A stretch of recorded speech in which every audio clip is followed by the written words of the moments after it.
Assalamualaikum warahmatullahi wabarakatuh. Kita maha bersyukur kehadirat Allah Subhanahu wa Ta'ala dapat melaksanakan zikrullah khusus ini. Mudah-mudahan dengan tidak ada kurang suatu apa, tidak lain tidak bukan untuk menghampirkan diri kehadirat Allah Subhanahu wa Ta'ala, dan akhirnya dengan harapan sepenuhnya akan kurnia Allah Subhanahu wa Ta'ala dapat dihampiri dan dapat berhampir beserta kepada Yang Maha Esa. Ini suatu pekerjaan yang paling sulit di atas dunia ini, tidak ada tolak bandingannya. Tidak mudah Tuhan menyertai kita, dan memang kenyataannya Tuhan tidak menyertai umat. Disertai oleh Allah adalah tujuan daripada kehidupan dunia dan akhirat. Kami katakan tujuan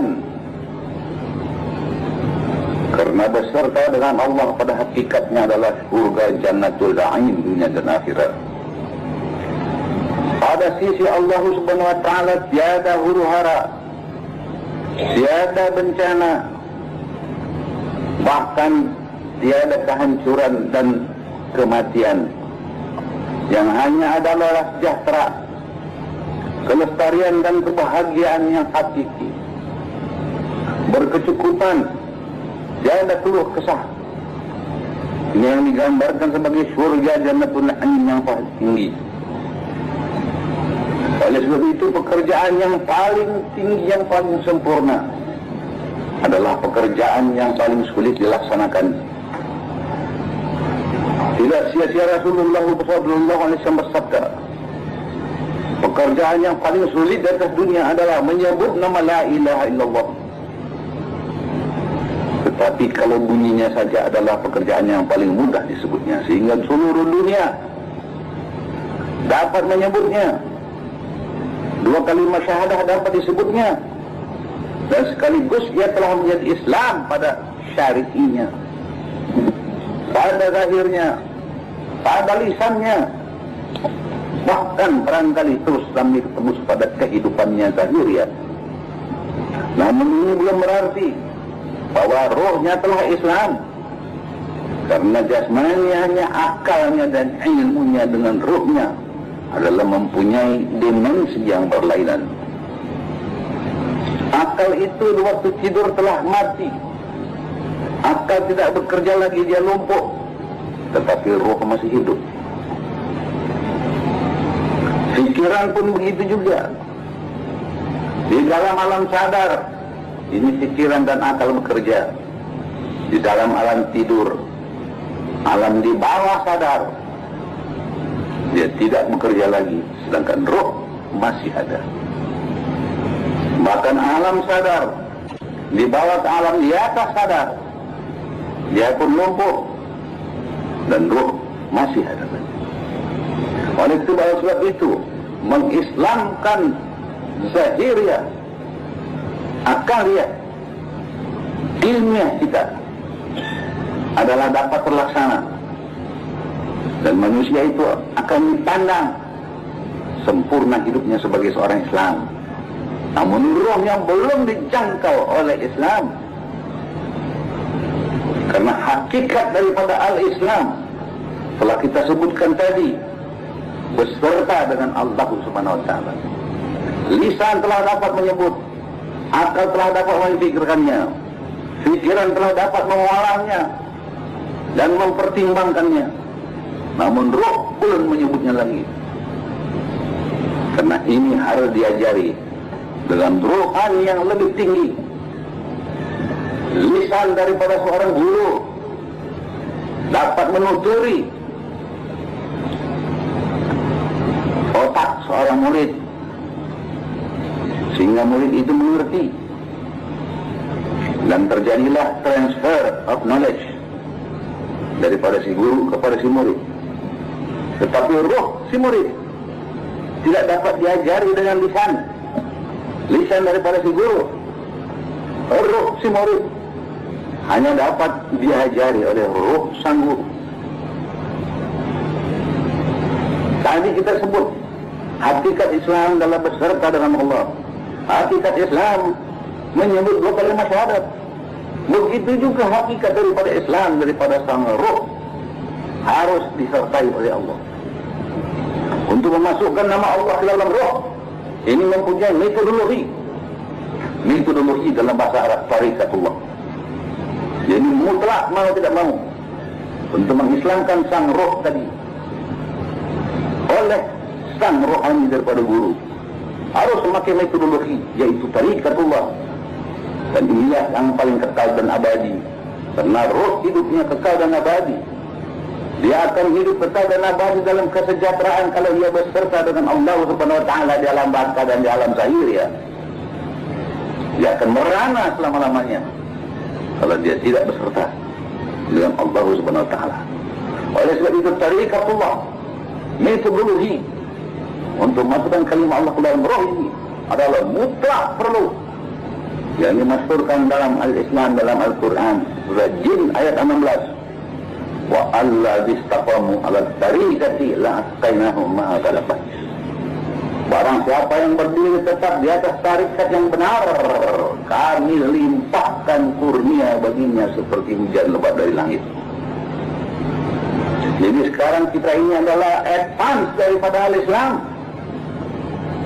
Ini bukan di luar Islam, malah merupakan inti saripati daripada Al-Islam.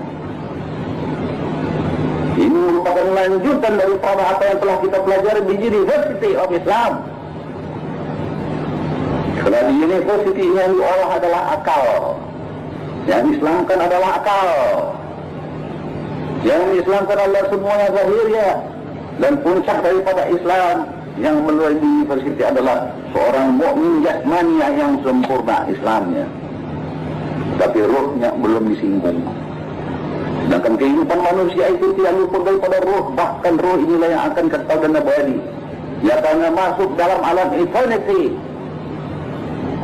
Sedangkan jasmani hanya sepintas lalu dalam dunia ini. Berapa artinya 40 tahun, 50 tahun, 60 tahun, 70 tahun, 100 tahun dibanding dengan eternity, miliar tahun yang akan ditempuh ruh itu. Kalau dia tidak akan berhampir dengan Tuhan dalam alam bakanya yang berlanjut miliar tahun, akan merana selama-lamanya dan tidak akan pernah sampai kepada Tuhan tanpa metodologi. Dan dalam metodologi tarikatullah adalah faktor yang unlimited. Dalam ilmu fisika dan kimia telah diuraikan panjang lebar bahwa Rasulullah SAW sendiri untuk sampai kepada Allah Subhanahu wa taala harus memakai suatu faktor yang unlimited yang disebut al-buraq, yang datangnya dari Allah Subhanahu wa taala. Ini bukan perantara tetapi channel. Apakah kita umatnya tidak nampak ke channel? Di dalam tarikat ada channel. Wattahu ilahil wasilata. Cari channel dan frekuensi. Karena Allah Subhanahu wa taala tidak ada dalam dimensi dunia. Lihat Al-Fatihah. Maliki yaumiddin.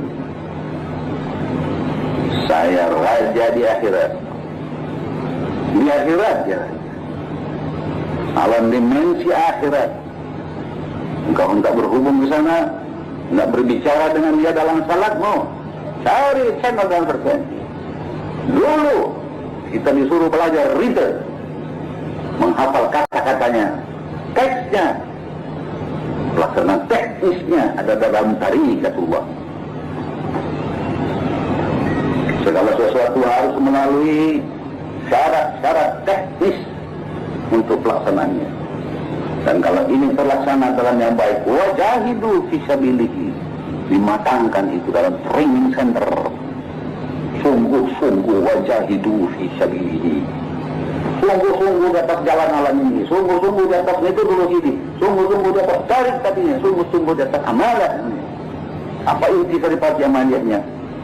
La ilaha illallah atau Allah, Allah atau nama Tuhan. Jadi al-tariqah adalah sangat ilmiah, seperti al-Islam adalah al-Islam ilmiah amaliyah.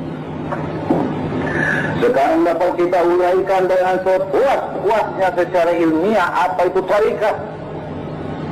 Karena ilmiah modern teknologi telah memuncak kepada puncak firmamennya. Seabad yang lewat, ilmiah teknologi yang masih in the kinderschoenen, masih prototip, masih rendah sekali. Sekarang sudah memuncak kepada firmamen yang setinggi-tingginya. Dengan firmamen ilmiah yang setinggi-tinggi ini masih dapat diuraikan al-Islam. Sampai kepada suatu fase nanti Islam itu lewat daripada akalnya. Ilmiahnya lebih tinggi, yang kita sebut ilmiah metafisika. Alam fisika di atas fisika, dan alam metafisika tertinggi adalah alam rabbaniyah, yang harus kita melalui alam malakiyah, alam jabarut, alam malakut, alam rohani dan alam rabbani. Itu semua metafisika. Tetapi lanjutannya adalah berdiri di atas fisika. Tarikat adalah berdiri di atas syariat. Baru dia kokoh. Dan seluruh undang-undang dalam fisika dilanjutkan dalam metafisika. Semua faktor-faktornya telah menjadi abstrak, namun dalam alam metafisika abstrak menjadi konkret. Di dalam dunia abstrak adalah konkret. Di dalam dunia konkret adalah abstrak. Di dalam dunia abstrak adalah konkret, abstrak. Di dalam dunia konkret adalah konkret. Di dalam ilmiah abstrak adalah abstrak, konkret. Rasulullah bersabda, nanti kalau engkau telah meninggal dunia, baru engkau ketahui bahwa selama ini engkau bermimpi dalam dunia. Jadi kehidupan dunia untuk kubur adalah abstrak. Di dalam kubur, siksa kubur bagi kita adalah konkret. Di dalam mimpi ada hidup kenyataan ini adalah abstrak. Di dalam mimpi sekali ada kejadian dalam mimpi bagi kita adalah konkret. Kemudian kita sadar terjatuh dari tempat tidur. Oh, baru kita tahu rupanya tadi yang saya alami adalah mimpi yang abstrak.